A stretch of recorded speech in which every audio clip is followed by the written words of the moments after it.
அனைவருக்கும் வணக்கம். நான் டாக்டர் ஐபிகே. அயோத்தியில் குழந்தை ராமர் சிலைக்கு பிரதிஷ்டை இன்றைக்கி கோலாகலமாக நடந்து முடிஞ்சிருக்கு. அதில் எண்ணற்ற இந்தியாவின் பெருந்தலைகள் கலந்து கொண்டாங்க.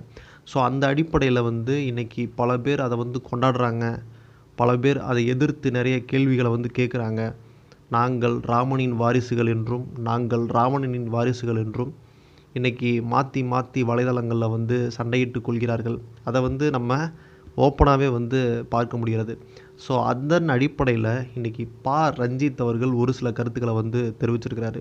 நம்ம வீட்டில் தீபம் ஏற்றலைனா கூட நம்மளை தீவிரவாதிகள் என்று சொல்லிவிடுவார்கள் அப்படின்னு ஒரு வார்த்தையை குறிப்பிட்டு சொல்கிறாரு. இனி அடுத்து 5 முதல் 10 ஆண்டுகள் வரை நம்ம எந்த மாதிரியான ஒரு சமூகத்தில் வசிக்க போகிறோம், எப்பேற்பட்ட ஒரு சூழ்நிலையை நம்ம எதிர்கொள்ள போகிறோம் அப்படின்றது தெரியல. நினச்சாவே ரொம்ப பயமாக இருக்குது அப்படின்னு சொல்கிறாங்க. ஏன் அப்படின்னா, இங்கு மத ரீதியாக சில பிரச்சனைகள் வருவதற்கு வாய்ப்புள்ளது. மத ரீதியாக அரசியல் செய்யும் பட்சத்தில் சிறுபான்மையினரும் தலித்துகளும் ஒடுக்கப்படுவதற்கான வாய்ப்புள்ளது. ஸோ அதை அடிப்படையாக கொண்டு தான் அவர் மனசில் தோணுனதை சொல்லியிருக்காரு.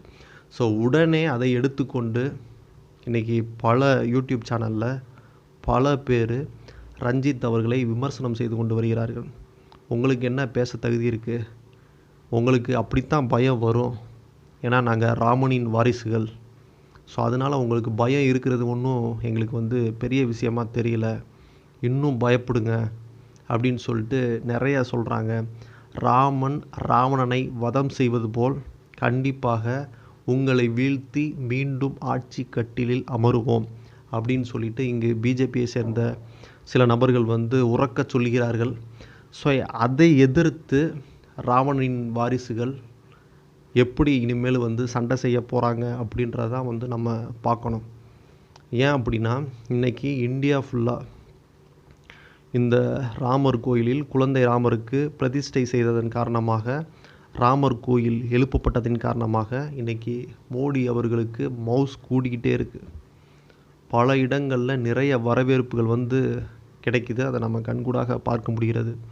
ஏன் அப்படின்னா, 500 ஆண்டுகளுக்கு பின்பு அதே இடத்துல அவர் ஆட்சிக்கு வந்தால் நாங்கள் செய்வோம் அப்படின்னு சொன்ன மாதிரி அதே இடத்துல ராமர் கோயிலை கட்டி எழுப்பியிருக்காரு.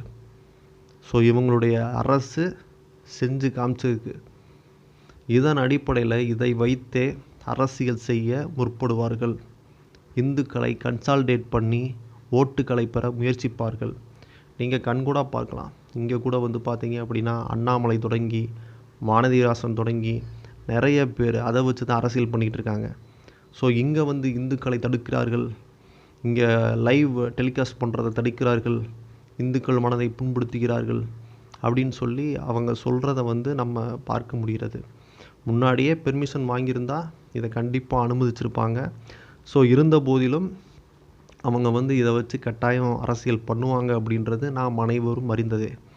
ஸோ அந்த வகையில் இனி வரக்கூடிய தேர்தல் எப்படிப்பட்ட தேர்தலாக இருக்கும் என்றால், ராவணன் வெர்சஸ் ராமன், சவுத் இந்தியாவா நார்த் இந்தியாவா என்பது போலத்தான் கட்டாயம் இருக்கும். அதில் மாற்று கருத்தே இருக்காது. அது மட்டும் இல்லாமல் ஒரே ஒரு விஷயத்தை குறிப்பிட விரும்புகிறேன். என்ன அப்படின்னா, நம் நாட்டினுடைய ஜனாதிபதி திரௌபதி முர்மு அவர்களுக்கே அழைப்பு விடுக்கப்படவில்லை. இது எவ்வளோ பெரிய ஒரு அசிங்கத்திற்குரிய ஒரு விஷயம். இதனால தான் இங்கு இருக்கக்கூடிய பல அரசியல் தலைவர்கள் சனாதனத்தை வேறறுப்போம் அப்படின்னு சொல்லி பேசிக்கிட்டு இருக்காங்க. அது மட்டும் இல்லாமல் ராஜஸ்தானில் இருக்கக்கூடிய தலித் அமைப்புகள் கொடுத்த நிதியை, கோவிலுக்கென்று கொடுத்த நன்கொடையை பெறவில்லை அப்படின்னு சொல்லி அது ஒரு பிரச்சனை போய்கிட்டு இருக்கு. இப்படி தலித்துகளை ஒதுக்குறாங்க. சிறுபான்மையினருக்கு எதிராக நிறைய பிரச்சனைகளில் இனி வரக்கூடிய காலங்களில் கட்டாயம் ஈடுபடுவார்கள். அதற்கு உதாரணம் ஒரு படம் இருக்கேன்ட்ட. அந்த படத்தை பாருங்கள். இப்போயே சர்ச்சில் ஆரம்பிச்சிட்டாங்க. அந்த சிலுவை கொடியை இறக்கிட்டு ராமர் கொடியை ஏற்றுறாங்க. இது போன்ற சம்பவங்கள் இனிமேல் நடந்து கொண்டே தான் இருக்கும். அதை எதிர்கொள்ள ராவணின் வாரிசுகள் துணிவுடன் நிற்க வேண்டும், ஒன்று சேர்ந்து நிற்க வேண்டும். அதைத்தான் நாம் வேண்டி விரும்பி கேட்டுக்கிறோம். ஏன் நான் அந்த விஷயத்தை குறிப்பிடுறேன் அப்படின்னா, மதிப்பிற்குரிய அண்ணன் தொல் திருமாவளவன் அவர்கள் ஒரு விஷயத்தை குறிப்பிட்டார். ராமருக்கு எதிரானவர்கள் இல்லை, ஆனால் ராமன் வைணவர். ராமர் வைணவ மதத்தை சார்ந்தவர் என்றால் ராமனால் வதம் செய்யப்பட்ட ராவணன் சைவத்தை சார்ந்தவர். அந்த சைவ மதத்தை சார்ந்த ராவணன் எங்கள் தமிழன், இலங்கையில் வாழ்ந்தவர், தமிழ் சமூகத்தின் தலைவர், தமிழ் சங்கம் வைத்து தமிழை வளர்த்தவர். அப்படி என்றால் நாங்கள் ராவணனின் வாரிசு. ராமன் வைணவ மதத்தைச் சேர்ந்தவன். அவன் வதம் செய்தது சைவ மதத்தைச் சேர்ந்த ராவணனை. ராவணன் யார்? இலங்கையில் வசித்தவர். இலங்கையில் வசித்தவரானால் அவர் தமிழன், சங்கம் வைத்து தமிழை வளர்த்தவன். அதன் அடிப்படையில் நாம் சவுத் இந்தியா பீப்புள் அவரை எப்படி குறிப்பிடுறாரு அப்படின்னா, இங்கு இருக்கக்கூடிய தமிழர்கள் அனைவரும் ராவணனின் வாரிசுகள் என்று குறிப்பிடுகிறார்கள். ஸோ இதன் அடிப்படையில் நாம் தான் எதிர்த்து பலமாக சண்டை செய்யணும். அப்படி செய்யும் பட்சத்தில் தான் அவர்களை வரக்கூடிய தேர்தலில் அப்புறப்படுத்த முடியும். ஸோ நமக்கு இடையில நிறைய சண்டைகள் இருக்குது. ஸோ அதை எல்லாமே கலைந்து ஓரணியில் நின்று நாம் யாரை எதுக்குறோம் அப்படின்னா, இனிமேல் பலம் வாய்ந்த பிஜேபியை, ஸோ அவங்கள வீழ்த்துறது அவ்வளவு சுலபம் அல்ல, மிகவும் கடினம். அதற்கு ஏற்றாற் போல நாமும் நமது பலத்தை பெருக்கிக் கொண்டு வரக்கூடிய நாடாளுமன்ற தேர்தலில் அவர்களுக்கு தக்க பாடம் புகட்ட வேண்டும். இல்லையேல் இந்த நாடு சுடுகாடாக மாறிக்கொண்டே இருக்கும் அப்படின்றதுல எந்த ஒரு மாற்று கருத்தும் இல்லை.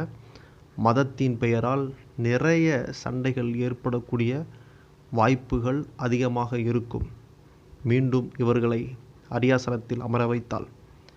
இதை பற்றி உங்களுடைய கருத்துக்கள் என்ன அப்படின்றத எங்களோடு கூட பகிர்ந்துக்கோங்க. நாம் இது போன்று மற்றொரு வீடியோவில் சந்திப்போம். உங்களுக்கு இந்த வீடியோ பிடிச்சிருந்துச்சுன்னா லைக் பண்ணுங்கள், ஷேர் பண்ணுங்கள். கண்டிப்பாக மறந்துடாமல் நம்முடைய சேனலை சப்ஸ்கிரைப் பண்ணுங்கள். நன்றி, வணக்கம்.